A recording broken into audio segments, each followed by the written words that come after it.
Assalamualaikum warahmatullahi wabarakatuh. Selamat sore, salam sejahtera untuk kita semua. Yang terhormat Ibu Bunga Anissa Hararet selaku dosen saya di mata kuliah Analisis Laporan Keuangan berbasis IT. Yang saya hormati pula teman-teman kelas AK705, izin memperkenalkan diri. Nama saya Yuda Ardi Saputra, mahasiswa S1 PJJ Akuntansi Universitas Siber Asia. Pada kesempatan ini, saya akan mempresentasikan materi mengenai analisis laporan keuangan yang mencakup 3 pertanyaan utama. Apa yang dipelajari, bagaimana proses analisisnya, dan rasio-rasio apa yang digunakan. Presentasi ini akan saya bagi menjadi 3 bagian utama. Pertama, saya akan menjelaskan apa sebenarnya yang kita pelajari dalam analisis laporan keuangan. Kedua, saya akan menjabarkan langkah-langkah sistematis dalam menganalisis sebuah laporan keuangan. Dan ketiga, saya akan mendetailkan berbagai rasio keuangan yang menjadi alat utama dalam analisis tersebut. Pengertian analisis laporan keuangan. Analisis laporan keuangan bukan sekedar membaca angka-angka. Ini adalah proses evaluasi kritis terhadap informasi keuangan suatu perusahaan untuk memahami kinerja, posisi, dan prospeknya. Menurut para ahli seperti Mamdu Hanafi dan Abdul Halim, analisis laporan keuangan merupakan bagian integral dari analisis bisnis yang lebih luas. Tujuannya sangat beragam. Bagi manajemen, analisis ini untuk menilai kinerja dan mengambil keputusan operasional. Bagi investor, untuk menilai potensi return dan risiko investasi. Bagi kreditur, untuk menilai kemampuan perusahaan melunasi utang. Dan bagi pemerintah, untuk kepentingan perpajakan dan regulasi. Intinya, analisis laporan keuangan mengubah data mentah menjadi informasi bernilai untuk pengambilan keputusan. Komponen laporan keuangan. Tentu saja objek utama yang kita analisis adalah laporan keuangan itu sendiri. Ada 4 laporan pokok yang harus kita kuasai.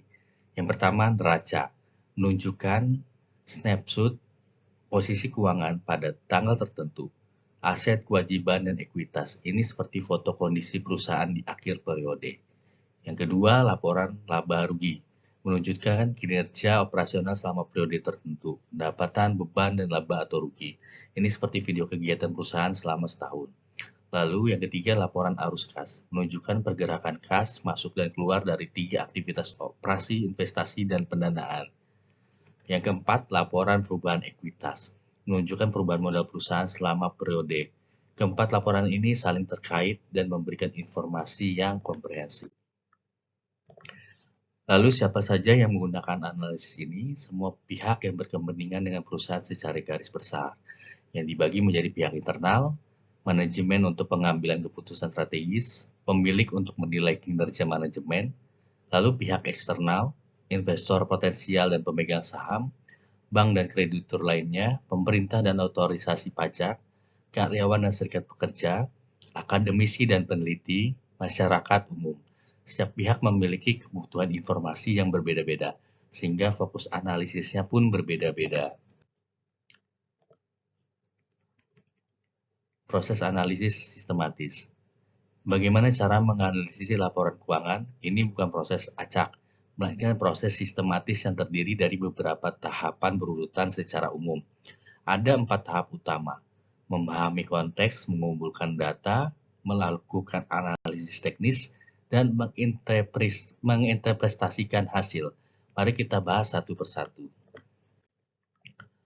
Langkah 1, memahami konteks. Langkah pertama adalah memahami konteks dan tujuan analisis. Sebelum menyentuh angka, kita harus bertanya, untuk apa analisis ini dilakukan? Apakah untuk keputusan investasi saham? Apakah untuk pemberian kredit oleh bank? Apakah untuk evaluasi kinerja manajemen internal? Atau untuk tujuan lainnya? Selain itu, kita harus memahami lingkungan bisnis perusahaan.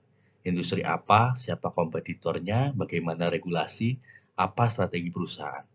Angka-angka keuangan tidak hidup dalam vakum. Perusahaan di industri teknologi akan memiliki karakteristik berbeda dengan perusahaan manufaktur atau jasa. Langkah 2, mengumpulkan data dan memeriksa data. Langkah kedua, mengumpulkan dan memeriksa laporan keuangan. Kita harus memastikan bahwa laporan keuangan yang digunakan adalah lengkap dan audited.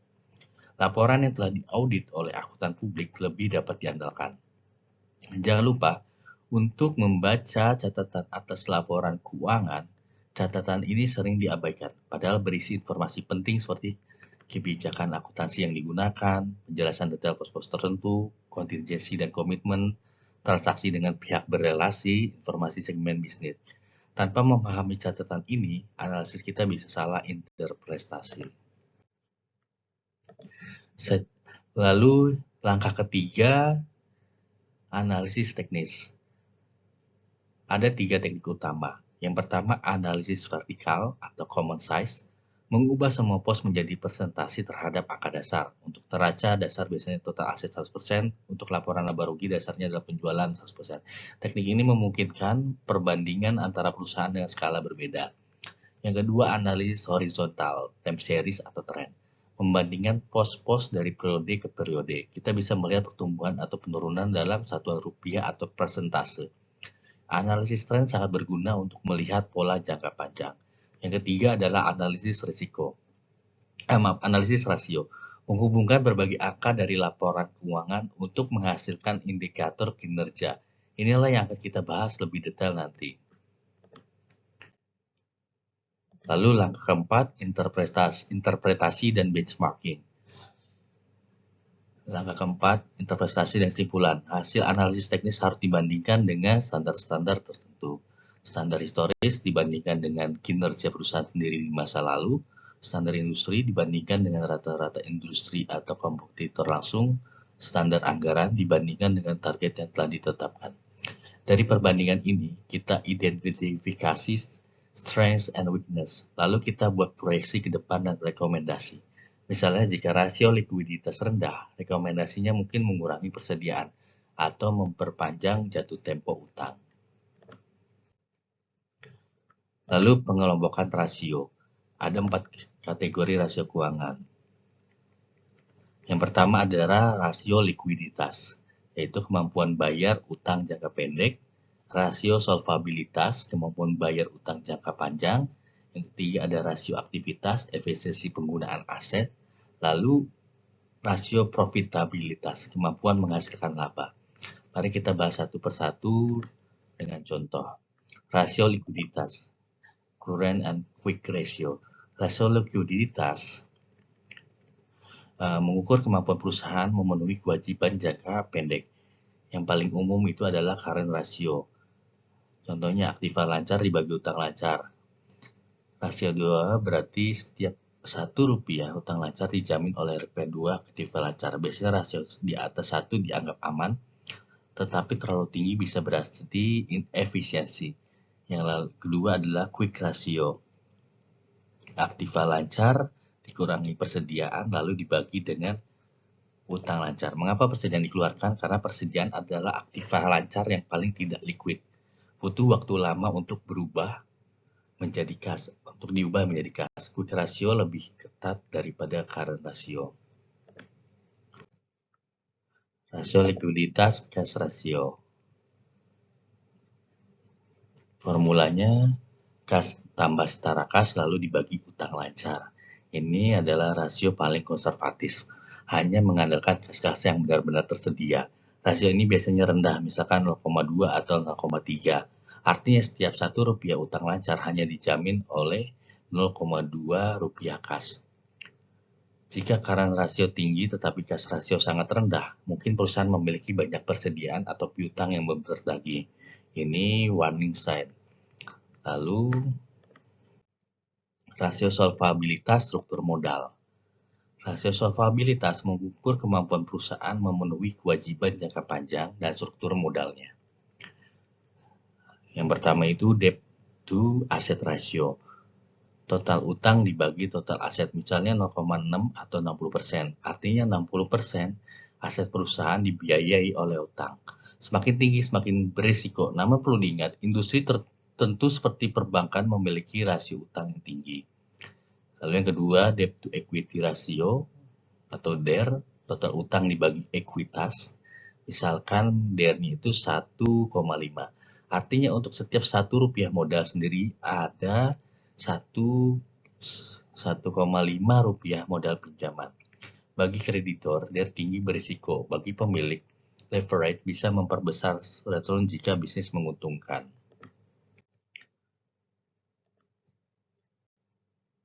Lalu rasio solvability yang kedua itu time interest earn, margin of safety atau dalam kurung TIE. Ini rumusnya EBIT dibagi beban bunga. EBIT adalah laba sebelum bunga dan pajak. Misalkan TIE-nya adalah 5, artinya laba operasi 5 kali lipat dari beban bunga. Rasio ini mengukur margin of safety untuk pembayaran bunga. Minimal harus di atas 1, idealnya di atas 3 atau 4.